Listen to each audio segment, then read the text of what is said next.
Hi guys, and welcome back to the Nasdaq for Tips of Pips. Apologies. Welcome back to Tips of Pips, and we're going to be analysing the Nasdaq 100 on the one-day chart. And price is currently at $11,605, and we have seen a fantastic session. You know, quite a jump in yesterday's session. We did have the CPI reading, and I will get into more of the depths in a moment. However, before I get started, if you haven't done so already, please feel free to join my Telegram group. It is completely free, where I share market analysis, research, and trading entries and signals. You can join by scanning the QR code on your screen now, and the link is also in the description of this video. Okay, so moving on to the Nasdaq 100. As I mentioned, prices around $11,605, and we saw a very bullish session yesterday. Not only did we jump, it continued to be a very green candle, and it was very bullish. This was all due to the CPI. The CPI came out lower than expected, so obviously it's the opposite, which is good for the market. The number was 7.7, and if you want more details on exactly what that means, feel free to join my Telegram group. We're going into a lot more detail. I don't want to bore you in the ins and outs of exactly what that means.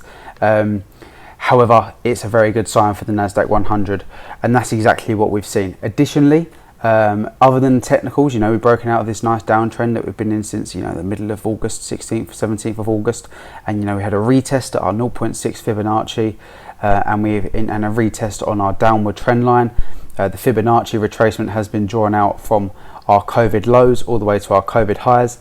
Other than that, them technicals, based on the fundamentals, we have had the crypto market completely shit the bed, and investors, it's proving that it's still very volatile, and investors don't like too much volatility, and that's exactly what we've seen here with the Nasdaq 100, gold and crude oil. A lot of investors are withdrawing their money from the likes of the cryptocurrencies that they previously had, and investing them into more stable markets, and that's exactly what the Nasdaq 100 is, with the top 100, a basket of the top 100 tech stocks in the US, and that is exactly what we have seen. So for me, if you've been watching my videos for some time, you would understand that I've been saying that we're going to rally and consolidate between this 0.5 and 0.6 Fibonacci retracement.